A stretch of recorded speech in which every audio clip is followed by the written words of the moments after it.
தேவன் எங்களோடு கூட இருக்கிறார். இந்த நேரத்தில் நாங்கள் கண்களை மூடி வார்த்தைக்காக நாங்கள் ஜெபம் செய்வோம். சர்வ வல்லமையுள்ள கர்த்தாவே உம்மை சோதரிக்கிறோம், துதிக்கிறோம். ராஜா ஆண்டவரே உமக்கு நன்றி செலுத்துகிறோம்.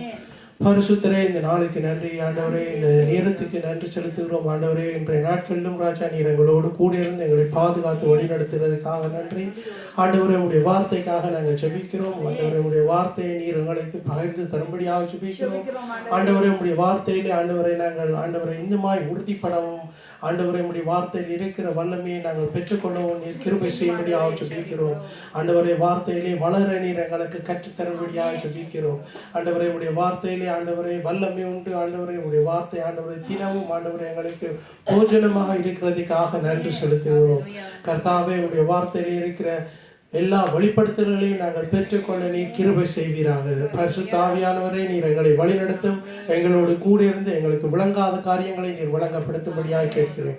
இயேசுவின் நாமத்தில் ஜெபம் பண்ணி நிற்கிற பிதாவே, ஆமென் ஆமென். ஹல்லேலூயா. இந்த நாட்களிலும் இன்றைய நாட்களில் நாங்கள் பார்க்க போகிறது சபைக்கு கொடுத்த வாக்குத்தத்தத்தை நாங்கள் குறித்து பார்க்க போகிறோம். நீ பயப்படாதே, உனக்கு வேண்டிய எல்லாம் செய்வேன் என்று ஆண்டவர் சபைக்கு கொடுத்ததான இந்த வாக்குத்தத்தம். இந்த வாக்குத்தத்தத்தை குறித்து நாங்கள் கொஞ்சம் தியானிப்போம். தேவனிடத்திலிருந்து நாங்கள் வெளிப்படுத்தல்களை நாங்கள் பெற்றுக்கொள்வோம். முதலாவதாக நாங்கள் ரூத்துடைய புத்தகத்துக்கு நாங்கள் கடந்து செல்வோம். ரூத்துடைய புத்தகத்திலே நாங்கள் முதலாவது அதிகாரம் 1வது வசனத்திலிருந்து 6வது வசனம் மட்டும் நாங்கள் வாசிக்க கேட்போம்.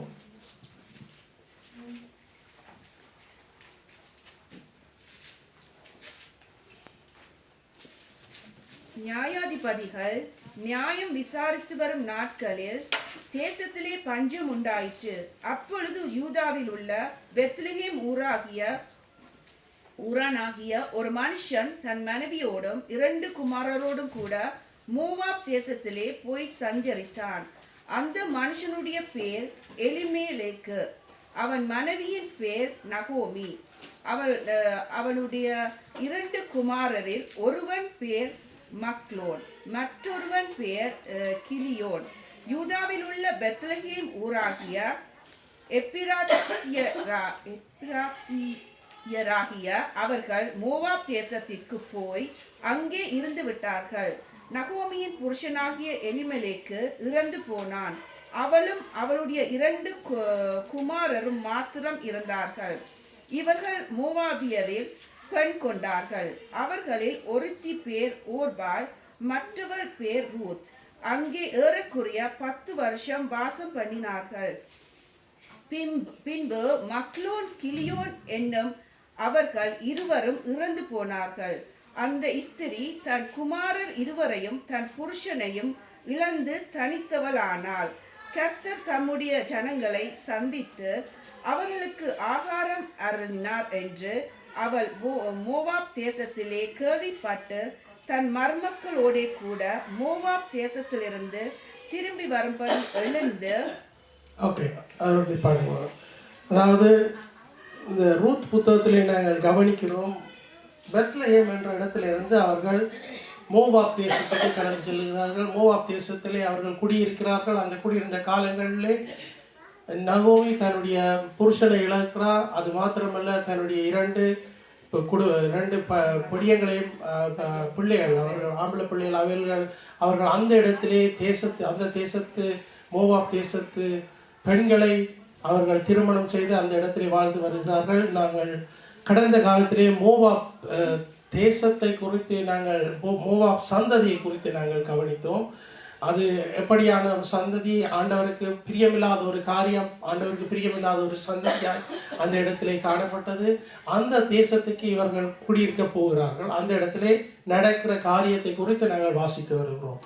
இதிலே என்னவென்றால், ஆசீர்வாதத்தோடு பெத்லெகேமிலிருந்து நகோமி தன்னுடைய குடும்பத்தோடு அந்த இடத்துக்கு கடந்து சென்று திரும்பவும் ஆசீர்வாதம் இல்லாமல் அந்த இடத்திலிருந்து திரும்பவும் பெத்லெகேமை நோக்கி வருகிற ஒரு காரியத்தை நாங்கள் கவனிக்கக்கூடியதாக இருக்கிறது. அதில் ஆண்டவர் சொல்லுகிறார், அந்த இடத்துக்கு போகக்கூடாதுன்னு சொல்லி. ஆனால் அவர்கள் மீறி அந்த இடத்துக்கு போய் அந்த இடத்துல குடியிருந்து 10 வருஷத்துக்கு பிறகு தன்னுடைய புருஷனையும் பிள்ளைகளையும் இழந்து அவள் திரும்பி அந்த பெத்லெகேம் அந்த தேசத்துக்கு அவர் திரும்ப அந்த நகரத்துக்கு கடந்து வருகிறார்.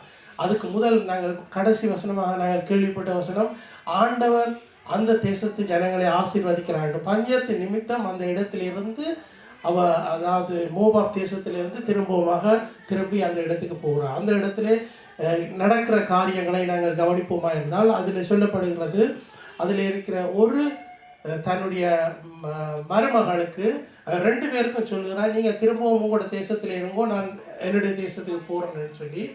அந்த இடத்துல ரூத் வந்து அவர் சொல்கிறார் என்னென்றால், நான் உம்மோடு தான் நான் இருப்பேன் என்று சொல்லி அவர் அந்த இடத்துல இருக்காமல் நகோமியோடு சேர்ந்து கூட பெத்லெஹேமுக்கு வாரதை நாங்கள் கவனிக்கக்கூடியதாக இருக்குது.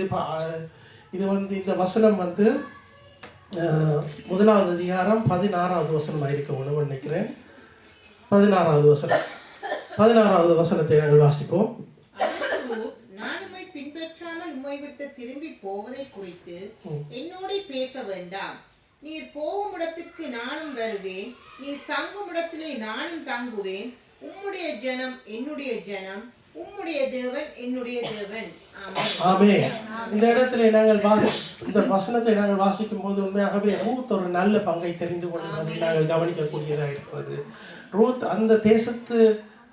அந்த தேசத்தாளாக இருந்தாலும் அவள் சொல்லுகிறாள், நான் நகோமியோடு திருப்பமாக பெத்லெஹேமுக்கு போகிறதுக்கு ரூத் என்ன செய்கிறா, அந்த இடத்துக்கு அவள் என்ன செய்கிறாண்டா, ரூத்தோடு கூட பெத்லெஹேமுக்கு போகிறதுக்கு முடிவெடுத்து, நீர் போகிற இடமெல்லாம் நான் வருவேன், எங்கே போனாலும். இதே காரியத்தை நாங்கள் சில இடங்களில் நாங்கள் வாசித்து கொண்டு போய்க்கல, பைபிளை பழைய பாட்டில் வாசிச்சுட்டு போய்க்கல, இப்படியான சேம் அதாவது கிட்டத்தட்ட சரியான காரியங்கள், இதே மாதிரியான காரியங்களை நாங்கள் கவனிக்கக்கூடியதாக இருக்கிறது. அதில் உங்களுக்கு ஞாபகத்துக்கு வருதுன்னு சொல்லுவோம். உங்களுக்கு ஞாபகத்துக்கு வருதா? ஆபிரகாம், லோத்தும் போயிருந்த இன்னொரு ஆள் நான் சொல்கிற ஆள் வந்து எலியாவும் எலிஷாவோட கதையும் தெரிந்தானே. அவரிடம் பிரியாமல் அவர் சொல்கிறார், நீ போகிற இடமெல்லாம் நான் என்னோட பின்னால் வருவேன் சொல்லி பாருங்க.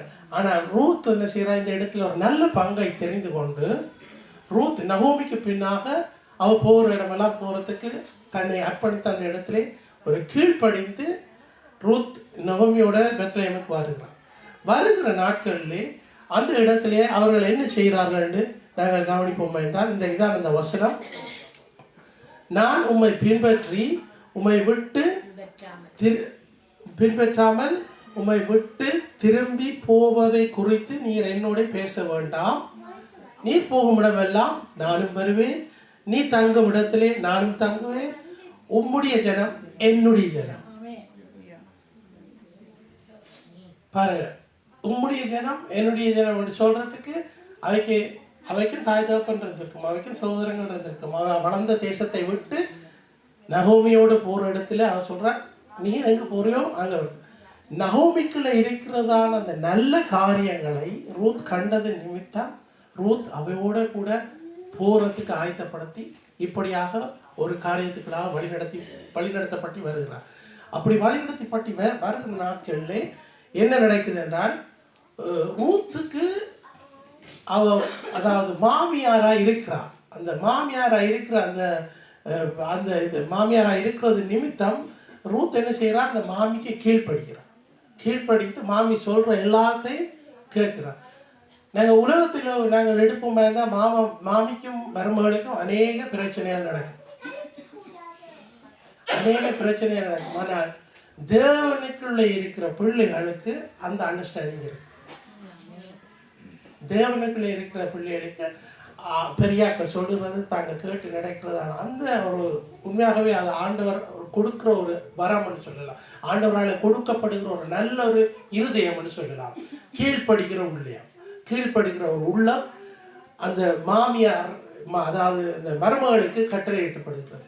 இப்படியாக ரூத் என்ன செய்கிறாண்டா, ரூத் அந்த இடத்திலே அதாவது நகோமியோட கூட திரும்பவும் அந்த தேசத்துக்கு வருகிறார். திரும்பவும் அந்த தேசத்துக்கு வரும்போது அந்த தேசத்தில் இருக்கிறவர்கள் நகோமியை அறிந்திருந்தார்கள். நகோமி அந்த இடத்துல தான் போயிருக்கிறார். நகோமியை அறிந்து அவர்கள் என்ன செய்கிறார்கள் என்றால், அவர்கள் நாங்கள் 2வது அதிகாரத்தில் நாங்கள் வாசிப்போம். 2வது அதிகாரம் 6வது வசனம் வாசிப்போம். அரக்கர்கள் மேல் கண்காணியாக வைக்கப்பட்ட அந்த வேலைக்காரன் பிரதியுத்தரமாக, இவள் மோவாப் தேசத்திலிருந்து நகோமியோடே கூட வந்த மோவாபிய பெண் பிள்ளை. இதில் நான் ஒரு சப்ஜெக்டை நான் கொஞ்சம் கடந்து போயிட்டேன். என்னவென்றால், அவர்கள் வந்து திரும்ப அந்த தேசத்துக்கு வந்திருப்பார்கள். வந்த இடத்திலே அவர்களுக்கு பெருசாக ஒன்றுமே இல்லை. திரும்ப அவர்களுக்கு இருக்கிறதுக்கு ஒரு வீடு ஒன்று இருந்தது. ஆனால் அவர்கள் சாப்பிட்றதுக்கு சாப்பாடுகள் இருக்கவில்லை, அவர்களுக்கு ஒரு வருமானம் இல்லை. அப்போ அந்த திரும்பவும் அந்த அந்த இடத்துல தன்னுடைய வாழ்க்கையை ஸ்டார்ட் பண்ணுறதுக்காக ரூத் என்ன செய்கிறான்னா, நான் எங்கேயாவது போய் நான் ஒரு வேலைக்கு போய் நான் உணவு எடுத்துகிட்டு வர்றேன்னு சொல்லி அவள் போகிற இடத்துல போபாஸ் என்று சொல்லி ஒரு ஆளை சந்திக்கிறார். போபாஸ் வந்து நகோமியோட அவருக்கும் அதாவது என்னன்னு சொல்லாமல் அவர்கள் சொந்தக்காரர்களாக இருக்கிறாங்க. அவர்களுடைய ரிலேட்டடாக இருக்கிறார்கள். அந்த நிமித்தம் போபாஸ் என்ன செய்கிறார் என்றால், புதுசாக வந்திருக்கிற ரூத்தை குறித்து விசாரிக்கிற பகுதியை தான் நாங்கள் பார்க்கிறோம். இவள் மோவாப் தேசத்திலிருந்து நகோமியோடு கூட வந்த மோவாபியரின் பெண் அப்படி சொல்லி ஆறு சொல்லுகிறார். போவாஸ் வேலைக்காரன் போவாஸுக்கு அதை சொல்லுகிறார். போவாஸ் சொல்லுகிறதை அதை கேட்டு அப்பொழுது 7வது வசனம் என்ன சொல்லுகிறது பார்ப்போம். அரக்கர்கள் புறகை அரிக்கட்டுகளில் இருந்து சிந்தினதை பொறுக்கிக் கொள்கிறேன் என்று அவள் என்னிடத்தில் கேட்டுக்கொண்டாள். காலமே துவக்கி இதுவரைக்கும் இங்கே இருக்கிறாள். இப்பொழுது அவள் குடிசைக்கு வந்து கொஞ்ச நேரம்தான் ஆயிற்று என்றாள். அதாவது காலமே தொடக்கம் பின்னேறம் மட்டும் அவள் என்ன செய்யறான்னா, அந்த வயலிலே நெல் எடுக்கிறவர்களுக்கு பின்னாலே புறப்பட்டு சென்று அவர்களிடத்திலிருந்து விழுகிறதான அந்த நெற்களை புறக்கி அதை சேர்த்து கொண்டு அந்த இடத்துல இருக்கிறதுக்கு அவர் கேட்டு அவர்கள் அதுக்கு உத்தரவு கொடுத்து அதை செய்து கொண்டு வருகிறார்கள். அப்போ இதை செய்து கொண்டு வருகிறது. அது மாத்திரமல்ல, அவர் காலம்புற தொடக்கி பிள்ளைங்க மாட்டா அப்படியே அந்த வேலையில இருக்கிறார். இன்னும் அவர் ரெஸ்ட் எடுக்க இல்லைன்னு சொல்லி அவர் சொல்லுகிறார். 23வது வசனத்தை பார்ப்போம். அப்படியே கோதுமை அறுப்பும் வாட்கோதுமை அறுப்பும் தீருமட்டும் அவள் கதிர் பொறுக்கும்படி போவாசுடைய வேலைக்காரிகளுடைய கூடியிருந்து தன் மாமியிடத்தில் தங்கினாள். அந்த வேலைகள் முடியும் மட்டும் அறுப்பு காலத்திலே அவர்கள் அறுத்த அந்த நெற்களை அந்த கதிர்களை வைத்து என்ன செய்யறான்னா, அந்த வேலை முடியும் மட்டும் அவள் என்ன செய்யறா, தன்னுடைய மாமியாருடைய வீட்டில் தங்குறதும் அந்த இடத்துல வேலைக்கு போகிறதுமா இருக்கிறது.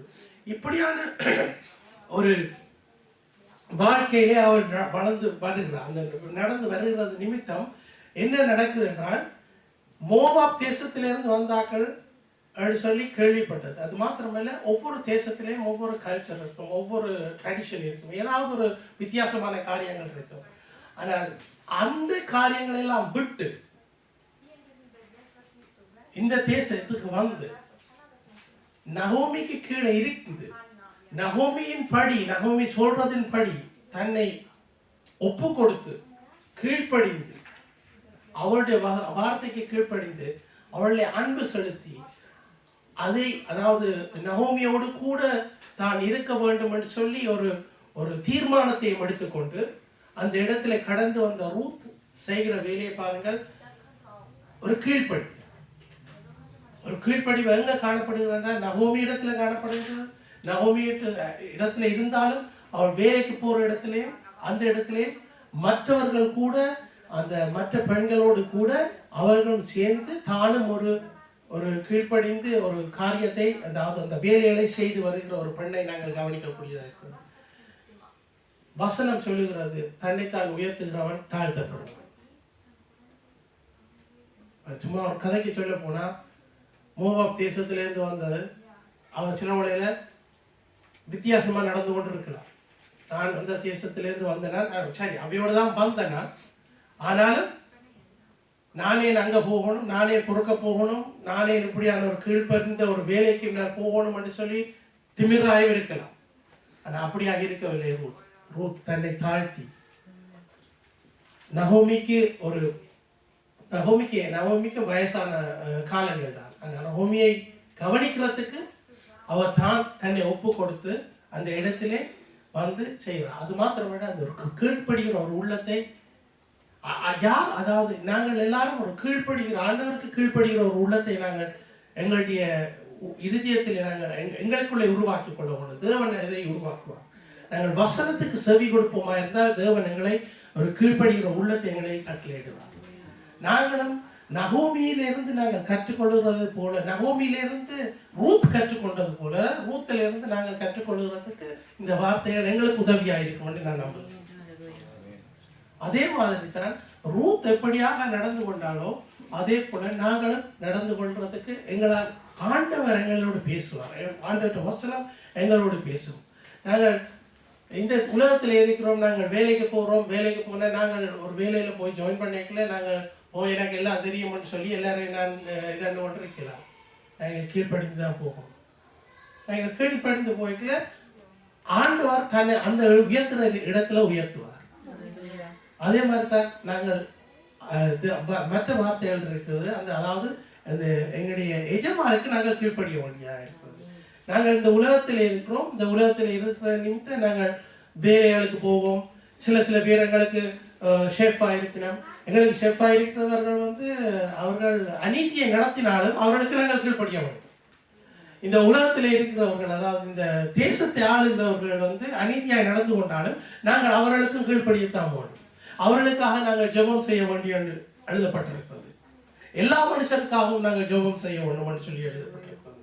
அப்போ பாருங்கள், இப்படியான ஒரு வாழ்க்கைக்குள்ளாக நாங்கள் கடந்து செல்லும் போது ஒரு கீழ்ப்படிவுன்றது ஒரு முக்கியமான ஒரு காரியம் எங்களுடைய வாழ்க்கையிலே. அந்த கீழ்ப்படிவை நாங்கள் கவனத்துக்கு நாங்கள் செலுத்த வேண்டும். அடுத்த வசனத்தை பாருங்கள். இந்த இதில் பாருங்கள், வேலை செய்கிற இடத்தை நாங்கள் ஒரு படமாக நாங்கள் பார்க்கக்கூடியதாக இருக்கிறது. அடுத்த வசனம் சொல்லுகிறது 3வது அதிகாரம் 5வது வசனம். அதுக்கு அவள், நீர் எனக்கு சொன்னபடியெல்லாம் செய்வேன் என்றாள். அதாவது நகோமி ஒரு சில காரியங்களை அவருக்கு, அதாவது சொல்லுகிறார், நீ இப்படி எல்லாம் செய்யணும்னு சொல்லி. அதாவது போவாசை நீ சந்திக்கும் போது இப்படி எல்லாம் நீ செய்யணும்னு சொல்லி அவள் சொல்லுகிறார். நீ இப்படி செய்யன்னு சொல்லி அதை அவருக்கு சொல்லி கொடுக்குறார். அதுபடி நகோமி சொல்றார், நீ சொல்றபடியெல்லாம் நான் செய்வேன் சொல்லி அவைக்கு பதில் அளித்து என்ன செய்கிறாள்? அதாவது நகோமி சொன்னபடியே அவள் செய்கிறாள். நகோமி சொன்னபடியே செய்கிற நிமித்தம் ஆண்டவர் ரூத்தை ஆசீர்வதிக்கிறார். அது என்னத்தினால் என்றால், அதாவது நகோமிக்கு இருந்த புருஷன் இறந்துட்டார், 2 ஆம்பளை பிள்ளைகளும் இறந்துட்டார். அப்ப இருக்கிறது வந்து நகோமியும் ரூத்துக்குள்ளால தேவனுடைய சந்ததி வெளிப்பட வேண்டும் என்றால், ஆண்டவருடைய வசனம் நிறைவேற வேண்டும் என்றால், ஆண்டவர் அவர்களுக்குள்ளே, அதாவது ரூத்துக்கு ஒரு குழந்தையை கொடுக்க வேண்டியதாக இருக்கிறது. அந்த ரூத்துக்கு ஒரு குழந்தையை கொடுக்க வேண்டியதாக இருக்கிறது. இதுதான் முக்கியமான காரியம். அந்த இடத்திலே போவாஸ் தான் அந்த இடத்துல வர்றார். போவாஸோட இன்னொருவர் அந்த இடத்துல இருக்கிறார். போவாஸ் அந்த இடத்துல சொல்லுகிறார் என்றால், என்னை விட இன்னொரு ஆள் இருக்கிறார் அந்த இடத்திலே, அவரோடு கூட நகோமிக்கு தொடர்பு உண்டு. அதாவது அவர்கள் ரிலேட்டடாக இருக்கிறார். இந்த ரிலேட்டடாக இருக்கிற நிமித்தம் முதலாவது அவருக்கு தான் அந்த இடத்தை போவாஸ் கொடுக்கிறார். முதலாவது அவர் தான் அவர் வேண்டாம் என்று சொன்னால்தான் நான் இந்த வழிக்குள்ளாக நான் கடந்து செல்லலாம் என்று சொல்லி போவாஸே ஒரு தீர்மானம் எடுக்கிறார். அது மாத்திரம் அதாவது ஒரு நல்ல ஒரு அட்வைஸையும் கொடுத்து ரூத்துக்கு, நீ இப்படி நடந்து கொள்ளலாம், அதாவது முதல் அவருக்குத்தான் உரிமை உண்டு, அதற்கு பிறகு அவர் இல்லாவிட்டால் எனக்கு உரிமை உண்டு என்று சொல்லி அதையும் சொல்லி கொடுக்கிறார். ஆனால் ரூத்துக்கு நகோமி சொன்ன எல்லாவற்றையும் ரூத்து சொல்லுகிறார் என்னவென்றால், அதற்கு அவள், நீர் எனக்கு சொன்னபடியெல்லாம் செய்வேன் என்று சொல்லி ஒரு வாக்கை கொடுக்கிறார். நாங்கள் பாருங்க, ஒரு வாக்கு கொடுக்கிறது வந்து எவ்வளவு சுலபமாக நாங்கள் வாக்கு கொடுத்துருவோம். எங்களுடைய வாழ்க்கையில் நாங்கள் வாக்குகளை கொடுப்போம். சிலருக்கு நான் இப்படி எல்லாம் செய்வேன் என்று நாங்கள் மறந்துடுவோம். சில வேளையில் நாங்கள் எங்களுடைய சொந்தக்காரர்களே, எங்களுடைய குடும்பத்திலே, எங்களுடைய பிள்ளைகளுக்குள்ளே ஒரு வாக்கை கொடுத்து போட்டு அந்த வாக்கை நாங்கள் மறந்து விடுவோம். நாங்கள் வாக்கை கொடுக்கும்போது நாங்கள் 2 பேரும் தான் இல்லை, அதில் ஆண்டவரும் அதில் இருக்கிறார். நாங்கள் வாக்குகளை கொடுக்கும்போது நாங்கள் கவனமாய் நாங்கள் சிந்திக்க வேண்டியது. பேச்சு போக்குக்கு நாங்கள் ஒரு வாக்கை கொடுத்துட்டு நாங்கள் போகக்கூடாது. உண்மையாகவே அதை சொன்னால் நாங்கள் அதை செய்வோம். உண்மையாக இருக்க வேண்டும். தேவனுக்கு முன்பாகவும் மனுஷனுக்கு முன்பாகவும் நாங்கள் உண்மையாக இருக்க கற்றுக்கொள்ள வேண்டும். தேவனுக்கு முன்பாகவும் மனுஷனுக்கு முன்பாகவும் நாங்கள் உண்மையாக இருக்க கற்றுக்கொள்ளும். உண்மையாக இருந்தால் தான் எங்களை ஆக்கள் நம்புவிடும். இல்லாட்டிக்கு ஜனங்கள் எங்களை நம்ப மாட்டார்கள். நாங்கள் ரூத்துட்ட இருந்து நாங்கள் படிக்கிற காரியங்கள் இப்படியாக ஒரு உண்மையான ஒரு காரியத்தை நாங்கள் கவனிக்கக்கூடியதாக இருக்கிறது. அவர் சொன்னதை அப்படியே செய்கிறதுக்கு. இப்போ எல்லாம் நாங்கள் பிள்ளைகளை நாங்கள் வளர்த்து வரும்போது பிள்ளைகளை எத்தனை மிஸ்டேக் பண்ணுறோம் மட்டும் எழுதி வைக்க மாட்டோம். அந்த லிஸ்ட் நல்லா நீண்டு கொண்டே போகும். அப்படித்தானே? ஆனால் அந்த பிள்ளைகள் திருந்துறதுக்கு ஒரு காலம் ஆண்டவர் கொடுப்பார். என்னென்னா ஆண்டவர் எங்கள்கிட்ட கரங்களில் கொடுத்த அந்த பிள்ளைகள் ஆண்டவர் திருத்தி எடுப்பார். அது மாத்திரமல்ல, எங்களுடைய ஜெபங்கள் வீண் போகாது. ஆமென். எங்களுடைய ஜெபங்கள் வீண் போகாது. அவர்களுக்கு நல்ல ஒரு வாழ்க்கை அமையும். அவர்கள் ஒரு நல்ல ஒரு வாழ்க்கையில நல்ல ஒரு இடத்துக்கு வருவார்கள். அது மாத்திரமல்ல, முக்கியம் ரட்சிப்பு.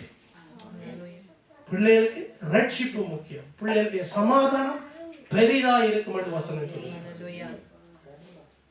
பிள்ளைகளுடைய சமாதானம் பெரிதா இருக்கும். அதாவது இந்த உலகத்தில் இருக்கிற காரியங்களை நாங்கள் எடுத்து பார்ப்போமே தான், உலகத்தில் இருக்கிற இந்த பணம், புகழ், வீடு, கார், அதுகளெல்லாம் நேம்ஸாக அதுகளெல்லாம் தேவைதான். ஆனால் கட்டாயம் அது முக்கியம் ரட்சிப்பு.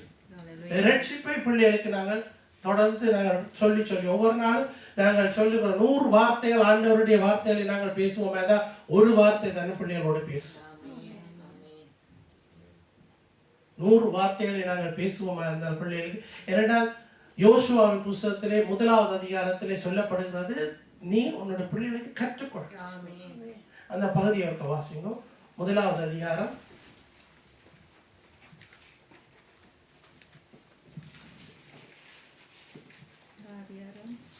8ஆம் வசனம். இந்த நியாயப்பிரமாண புஸ்தகம் என் வாயை விட்டு பிரியாதிருப்பதாக, இதில் எழுதியிருக்கிறவைகளின் படியெல்லாம் நீ செய்ய கவனமாயிருக்கும்படி இரவும் பகலும் அதை தியானித்து கொண்டிருப்பாயாக. அப்பொழுது நீ உன் வழியை வாய்க்க பண்ணுவாய், அப்பொழுது புத்திமானாயும் நடந்து கொள்ளுவாய். ஆமென். ஆண்டவர் எங்களுக்கு அந்த கொடுக்கிற இந்த வசனம், இந்த வார்த்தைகளை நாங்கள் எடுத்துக்கொண்டு அப்ப நாங்கள் தினமும் நாங்கள் எங்களுக்கு எடுத்துக்கொள்ற மாதிரி எங்களுடைய பிள்ளைகளுக்கு நாங்கள் சொல்லி அவர்களுக்கு சொல்லுவோம். இந்த பிள்ளைகளாக அந்த தேவனுடைய வார்த்தைக்குள்ளாக வளர கற்றுக்கொள்ள வேண்டும். அடுத்த வசனத்தை நாங்கள் பார்ப்போம். ரூத் 3வது அதிகாரம் 11வது வசனம். இதுதான் முக்கியமான வசனம். இப்போதும் மகளே, நீ பயப்படாதே, உனக்கு வேண்டியபடியெல்லாம் செய்வேன். நீ குணசாலி என்பதை என் ஜனமாகிய ஊரார் எல்லாரும் அறிவார்கள். ஆமென். பாருங்க, ரூத் இவ்வளவு காலமும் நகோமியோட வாழ்ந்து கொண்டிருக்கிற காலத்திலே போவாஸுக்கு கேள்விப்பட்டது என்னென்றால், போவாஸ் ரூத்தை குறித்து அறிந்திருந்தார். அந்த வேலைக்காரனிடத்திலே அவர் விசாரித்து அறிந்திருந்தார். அறிந்திருந்தபடி அவர் கொடுக்கிறார் இதில் ஒரு வார்த்தையை, நீ பயப்படாதே, உனக்கு வேண்டியது எல்லாம் செய்வேன். நீ குணசாலி என்பதை என் ஜனமாகிய ஊரார் எல்லாரும் அறிவார்கள். இந்த ரூத்துடைய புத்தகம் உண்மையாகவே வீடியோவாக இருக்கிறது. அந்த வீடியோவை நான் சின்ன பிள்ளைகளுக்கு போட்டு காட்டுனேன். அதில் போட்டு காட்டிக்கல இப்போ நினைக்கிறேன் 2-3 மாதத்துக்கு முதல் பார்த்து நடக்கும். அதில் உண்மையாகவே பெத்லஹேமுக்கு நயோமி பெத்லஹேமுக்கு வரைக்கல அந்த பெத்லஹேமில் இருந்த ஜனங்கள் ரூத்தை கண்டு அதாவது அவைக்கு ஏதோ தொத்து நோய் இருக்குமா போலதான் நகோமியையும் ரூத்தையும் அவர்கள் பார்க்கிறார்கள். ஏன்னா அவங்க மோவாப் தேசத்திலிருந்து வந்திருக்கிறார்கள், கொஞ்சம் விலத்தி நின்று தான் பார்க்கிறார்கள். பேருந்து அவர்கள் சொல்றாரு, நீ நகோமி தானே என்று சொல்லி. பேருந்து வந்து கதை கேட்கல. பேருந்து அவர் சொல்கிற இப்போ இவை ஆறு புதுசாக ஒரு ஆள் வந்திருக்காரு. அவையை குறித்து ரூத்தை குறித்து கவனிக்கும் போது ரூத்தின பேரை சொல்லி இவ அந்த தேசத்தில் இருந்தோம்னா அவள் திரும்பவும் கொஞ்சம் விலகி போய் நின்று கதைக்கிறோம். இப்படியானதுகளை நாங்கள் கவனிக்கக்கூடியதாக இருக்கு. ஆனால் வசனத்தில் நாங்கள் பார்ப்போமா இருந்தால் அந்த வசனத்திலே கூட சில காரியங்களை நாங்கள் விளங்கி கொள்ளக்கூடியதாக இருக்குது. அவர்கள் அது ஒரு என்னன்னு சொல்லலாம், இப்போ தமிழில் சொன்னால் துடாக்கண்டுவாங்க, என்ன கொஞ்சம் துடாக்கன்னு சொல்லி அப்படி தள்ளி நிற்கிற மாதிரி அப்படியான ஒரு ஆக்ஷனை அங்கே அந்த வீடியோவில் காணக்கூடியதாக இருந்தது. அவர்கள் வெறுப்பாக தான் பார்த்தார்கள். ஆனால் அப்படிப்பட்ட அந்த மோபாப் தேசத்திலிருந்து வந்த அந்த ரூத்தை போவாஸ் என்ன சொல்லுகிறார், நீ பயப்படாதே, உனக்கு வேண்டியதெல்லாம் செய்வேன், நீ குணசாலி என்பதை என் ஜனமாகிய ஊரார் எல்லாரும் அறிவார்கள். அப்ப அவர்களுக்கு, அதாவது ரூத்துக்கு கொடுக்கப்பட்ட சாய்க்னஸ், ரூத்துக்கு கொடுக்கப்பட்ட ஒரு சாய்க்னஸ் என்னவென்றால் அவள் ஒரு குணசாலி. அவள் அந்த தேசத்திலிருந்து வந்தாலும் யாரோடு ஜீவித்துக் கொண்டிருக்கிறாள் என்றதை கவனித்தால் நகோமியும் சொல்லுகிறார், தன்னை நகோமியோடு சொல்ல வேண்டாம், மாறா என்று சொல்லி அந்த வசனத்திலே நாங்கள் கவனிக்கக்கூடியதாக இருக்கிறது. என்னன்னா, ஆண்டவர் எனக்கு கசப்பானதை செய்தார் என்று சொல்லி, மாறா என்று சொல்லி, அதுவும் பாருங்க, இந்த 4 அதிகாரத்துக்களையும் நாங்கள் கவனிக்கக்கூடிய தனியே இதுதான் ஆண்டவர் எங்களுக்கு கொடுக்கிறார் இல்லை. ஆனால் இதை நான் எடுத்ததுக்கு காரணம் எங்களுக்கு கொடுக்கப்பட்ட வாக்கு தத்தம், சபைக்கு கொடுக்கப்பட்ட வாக்கு தத்தம், நீ பயப்படாதே, உனக்கு வேண்டியதெல்லாம் செய்வேன். இந்த வசனம் எங்களுக்கு கொடுக்கப்பட்டது. இந்த வசனத்தை உண்மையாகவே நாங்கள் என்ன வேணும், என்ன எடுக்கணும், அதில் நாங்கள் சொந்தம் கொண்டாடுவோம். அந்த வசனத்தை நாங்கள் அறிக்கை பண்ண வேண்டும். சபையாய் நாங்கள் இருக்கிறோம். சபையாய் இருக்கிற போது ஆண்டவர் எங்களுக்கு சொல்லுகிறதான வசனம், நீ பயப்படாதே, உனக்கு வேண்டியது எல்லாவற்றையும் நான் செய்வேன். அல்லேலூயா. உனக்கு வேண்டியது எல்லாவற்றையும் செய்வேன். ஆண்டவர் எங்களுக்கு ஒரு தருகிறதான ஒரு சிஷா ஆயிட்டோம். ஆண்டவர் எங்களுக்கு கொடுக்கிறது ஒரு என்னன்னு சொல்லலாம், ஒரு நம்பிக்கை, ஒரு திட நம்பிக்கையாய் நாங்கள் இருக்க வேண்டும். ஆண்டவர் எல்லாவற்றையும் செய்வார். எங்களுக்கு தேவையானது, சபைக்கு தேவையானது எல்லாவற்றையும் ஆண்டவர் செய்வார். சபைக்கு தேவையானது என்ன? சபையிலே எல்லா ஜனங்களும் வார்த்தையை உறுதிப்பட வேண்டும். ஜனங்கள் நிரம்ப வேண்டும். பக்கத்தில் இருக்க கதிரைக்கு ஆண்டவர் கையை வச்சு ஜெபியுங்க. அடுத்த முறை நீங்க இதைத்தான் செய்ய போறீங்க. அடுத்த ஞாயிற்றுக்கிழமையிலிருந்து பக்கத்தில் இருக்க கதிரைக்கு கையை வச்சு ஜெபிக்க போறீங்க. ஆண்டவர் சபையை நிரப்ப போறார். எத்தனை பேர் விசுவாசிக்கிறீங்க? நீங்க விசுவாசிச்சாதான் தேவனுடைய மகிமையை நீங்க காண்பீங்க. நாங்க கதிரை நான் யோசிச்சேன், இதை குறித்து நான் சிந்திக்கும் போது நான் யோசிச்சேன், ஆளுக்கு ஒரு கதிரையை இன்னொரு எக்ஸ்ட்ராவாக நாங்கள் போடுவோம். அது உங்களுக்கு கொஞ்சம் கூட வேலையாக வந்துடும். ஆனால் இருக்கிற அந்த லீவாக இருக்கிற கதிரைகளுக்கு அதில் கையை வைத்து செபியுங்கள். ஆண்டவர் கட்டாயம் சபைக்கு ஆத்துமாக்களை தருவார். நாங்கள் அடுத்த வசனத்தை நாங்கள் பார்ப்போம். ரூத் 4வது அதிகாரம் 11வது வசனத்தை பார்ப்போம். அப்பொழுது ஒலிவ வாசலில் இருக்கிற சகல ஜனங்களும் மூப்பரானவர்களும் அவனை நோக்கி, நாங்கள் சாட்சிதான், உன் வீட்டிலே வருகிற மனைவியை கர்த்தர் இஸ்ரவேல் வீட்டை கட்டுவித்த 2 பேராகிய ராகேலை போலவும் லேயாளை போலவும் வாழ்ந்திருக்க செய்வாராக. நீ எப்பிராத்தாவிலே பாக்கியவானாயிருந்து பெத்லெகேமிலே புகழ் பெற்றிருக்க கடவாய். ஆமென். இது என்னன்னா, அந்த இடத்திலே போவாஸ் என்ன சொல்லுகிறார் என்றால், அவருக்கு, அதாவது இன்னொரு ஆள் இருக்கிறாருன்னு சொல்லி நகோமியோட சொந்தக்காரர் அவருக்கு முதல் அந்த இடத்திலே வைத்து அவரோடு கூட மற்ற அதில் இருக்கிற, அதாவது ஒரு சில பெரியாக்களோடு கூட இந்த காரியம் நடந்து கொண்டிருக்கிறது. அந்த இடத்திலே போவாஸ் கேட்கிறார், உனக்கு விரும்பினால் நீ இவளை மனைவியாக எடுத்துக்கொள்ளலாம், ஆனால் அதோடு கூட அதாவது நகோமியோட புருஷன் பேர் தொடர்ந்து வருவதற்காக உரியதான காணி சொத்துக்களை எல்லாம் வேறு எடுத்துக்கொள்ள வேண்டும் என்று சொல்லி அதையும் சொல்லுகிறார். அந்த இடத்துல அவர் சொல்லுகிறார், இல்லை எனக்கு அது வேண்டாம், நீயே எடுத்துக்கொள்ளுன்னு சொல்லி அவர் விட்டுட்டு போறார். அந்த அவர்களின் யூதர்களுடைய முறையின்படி அவர்கள் செருப்பை கலட்டுவது ஒரு அர்த்தம் என்னவென்றால், நான் இதற்கு விலகி நிற்கிறேன் என்ற அர்த்தம். அதுவும் எழுதப்பட்டிருக்கிறது. அதுகளெல்லாம் நாங்கள் வாசித்துக் கொண்டிருக்க வேண்டாம். ஆனால் முக்கியமானது என்னவென்றால் 11வது வசனம், உன் வீட்டில் வருகிற மனைவி கர்த்தராகிய கர்த்தர் இஸ்ரவேலின் வீட்டை கட்டுவித்த 2 பேராகிய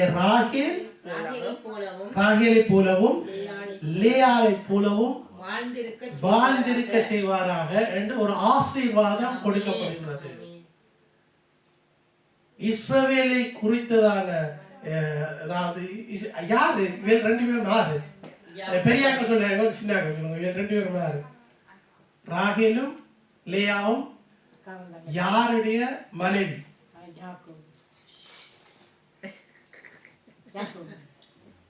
சரியா? பெரியாக்க நீங்க சொல்லுங்க. யாக்கோபுடைய மனைவி என்றால் அவர்களுக்குடைய வர்றது என்னென்றால் இஸ்ரவேலுடைய கோத்திரம். 12 கோத்திரங்களும் யாக்கோபு கூடாக லேயாவும் ராகேலுக்களாலேயும் 12 பிள்ளைகள் பிறக்கிறார்கள். அவர்களின் நிமித்தம் அவர்கள் சொல்கிறார், இந்த வசனத்தின் நிமித்தம் அது சொல்லப்படுகிறது. அவர்கள் ஆசீர்வதிக்கப்பட்டது போல ரூத்தும் ஆசீர்வதிக்கப்படுகிறார். ரூத்துக்கு பாருங்க எப்படி அதாவது அந்த தன்னுடைய தேசத்தை விட்டு தன்னுடைய சொந்தக்காரரை விட்டு தாய் தகப்பனை விட்டு வந்த ரூத்துக்கு ஆண்டவர் கொடுக்கிற ஆசீர்வாதம் இஸ்ரவேலர்களோடு கூட ஒரு சேரக்கூடியதான ஒரு ஆசீர்வாதத்தை கொடுக்கிறார். அதில் 17வது வசனத்தை நாங்கள் வாசிப்போம். அயல் வீட்டுக்காரிகள் நகோமிக்கு ஒரு ஆண் பிள்ளை பிறந்ததென்று வாழ்த்தி அதற்கு ஓபேத் என்று பெயரிட்டார்கள். அவன் தாவீதின் தகப்பனாகிய ஈசாயின் தகப்பன். ஆமென். பாருங்கள், அப்ப அயல் வீட்டுக்காரர்கள் என்ன சொல்றாங்க? நகோமிக்கு ஒரு ஆண் பிள்ளை பிறந்தது என்று சொல்லி. அதன் அர்த்தம் என்னவென்றால் நகோமியுடைய வம்சம் அப்படியே நிற்கவில்லை. அது தொடர்ந்து போறதுக்கு ஆண்டவர் ஒரு வழியை உருவாக்கினார். அது தொடர்ந்து போய் அவருக்கு பேர் கொடுக்கப்பட்ட பேர் ஓபேத். ஓபத்தை பற்றி நாங்கள் அறிந்து பார்ப்போமா இருந்தால் 4வது அதிகாரத்திலே கடைசி பகுதிகளை நாங்கள் வாசிப்போம். அதிலே அவர்களுடைய வம்ச வரலாறை குறித்து சொல்லப்பட்டிருக்கிறது.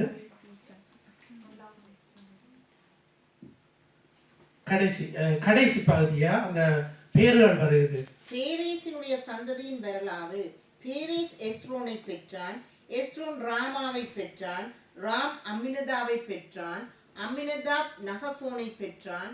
நகசோன் சல்மோனை பெற்றான். சல்மோன் போவாஸை பெற்றான்.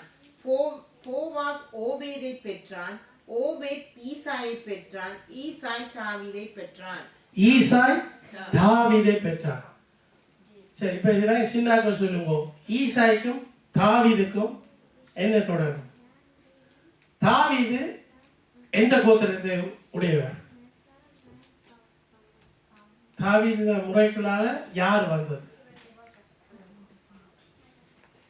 தாவீதுடைய வம்ச வரலாறுக்குள்ளால, தாவீது ஜெனரேஷனுக்குள்ளால யார் வெளிப்பட்டார்? தாவீதுடைய ஜெனரேஷனுக்குள்ளால இயேசு கிறிஸ்து.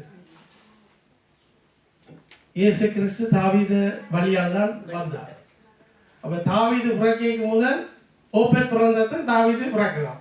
தாவீது பிறந்த பிறகுதான் ஈசாய் என்று சொல்லி யாரை சொல்லுகிறது? இயேசு கிறிஸ்துவை. இயேசு கிறிஸ்து. அப்போ வம்ச வரலாறு சும்மா ஏதோ நாங்கள் பேர்கள் கிடக்குன்னு சொல்லி நாங்கள் வாசிச்சுட்டு போகாம உண்மையாகவே நாங்கள் விளங்கி வாசிப்போம். எத்தனை பேர் நீங்க பைபிள் ஆப் வச்சிருப்பீங்க? யங் ஆக்கள் நீங்க எத்தனை பேர் பைபிள் ஆப் யூஸ் பண்றீங்க?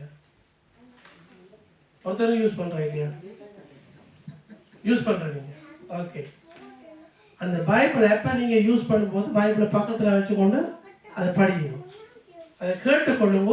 ஆனால் அதன்படி நீங்கள் அந்த கண்ணாலே இல்லாட்டி விரலை எடுத்து அந்த வார்த்தைகளை நீங்கள் தொடர்ந்து அப்படி ஒரு ஆள் உங்களுக்கு வாசிக்குது, நீங்கள் அதை கேட்டுக்கொள்ளுங்கள்.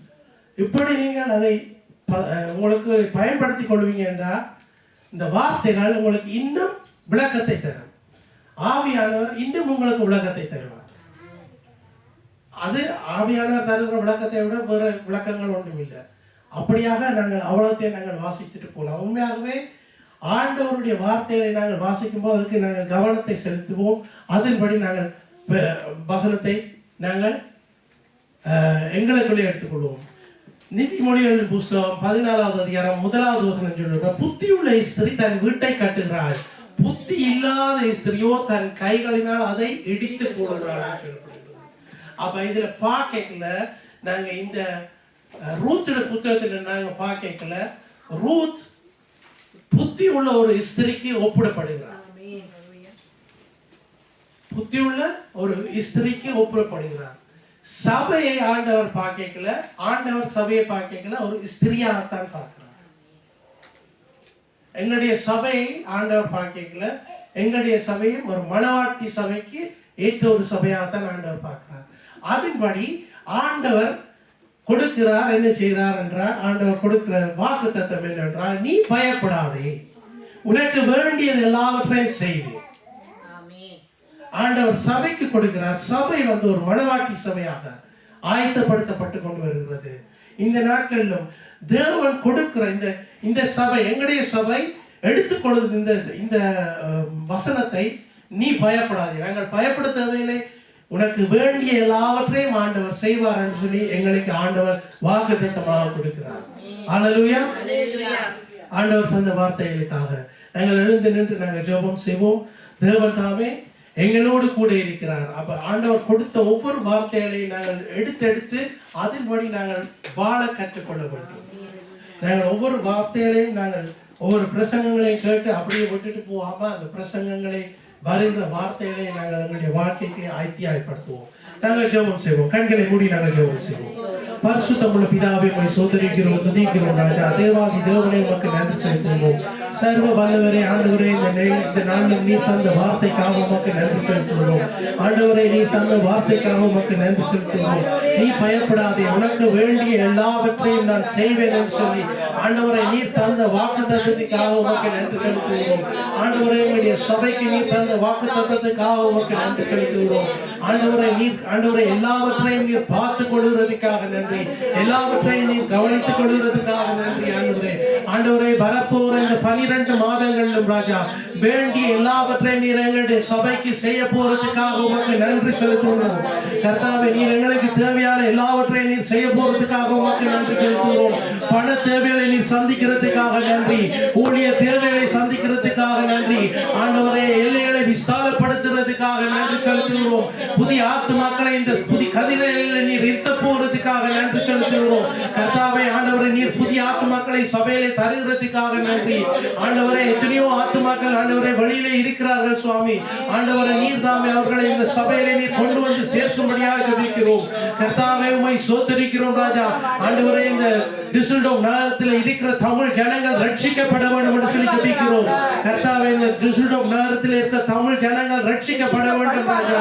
ஆண்டவரே, அவர்கள் இந்த சபையை நோக்கி ஓடி வர வேண்டும் சுவாமி. எல்லைகளை பெரிதாக்கும்படியாக ஜெபிக்கிறோம். ஆண்டவரே, எல்லைகளை விசாலமாக்கும்படியாக ஜெபிக்கிறோம் ராஜா. கர்த்தாவே, நீர் தந்த ஆத்துமாக்களுக்காக நன்றி செலுத்துகிறோம் ராஜா. ஆண்டவரே, எத்தனையோ ஆண்டவரே குடும்பங்கள் சுவாமி ஆண்டவரை நிந்தித்துக் கொண்டிருக்கிறார்கள். ஆண்டவரை பிரச்சனையில் மத்தியிலே வாழ்ந்து கொண்டிருக்கிறார்கள் ராஜா. ஆண்டவரை, அவர்களை இந்த சபையிலே நீர் கொண்டு வந்து அவர்களை ஆசீர்வதிப்பீராக. ஆண்டவரை, அவர்களை நீர் இந்த சபையிலே கொண்டு வந்து ஊழியக்காரர்களாய் மாற்றுவீராக சுவாமி. ஆண்டவரை, இந்த சபையிலே அவர்களை கொண்டு வந்து நிறுத்தும்படியாக ஜெபிக்கிறோம் ராஜா. கர்த்தாவே, உமக்கு நன்றி செலுத்துகிறோம். இயேசு கிறிஸ்துவை உம்மை ஸ்தோத்திரிக்கிறோம், துதிக்கிறோம் ராஜா. சர்வ வல்லவரே, உமக்கு நன்றி செலுத்துகிறோம். அப்பா பிதாவே, உம்மை ஸ்தோத்திரிக்கிறோம், துதிக்கிறோம் ராஜா. நன்றியோடு உம்மை ஸ்தோத்திரிக்கிறோம். இந்த நேரத்திலும் பிள்ளைகளுக்காகவும் முற்றார் உறவினர்களுக்காகவும் நாங்கள் ஜெபம் செய்வோம். தேவனே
நாங்கள் எல்லாருமா சொல்லுவோம்.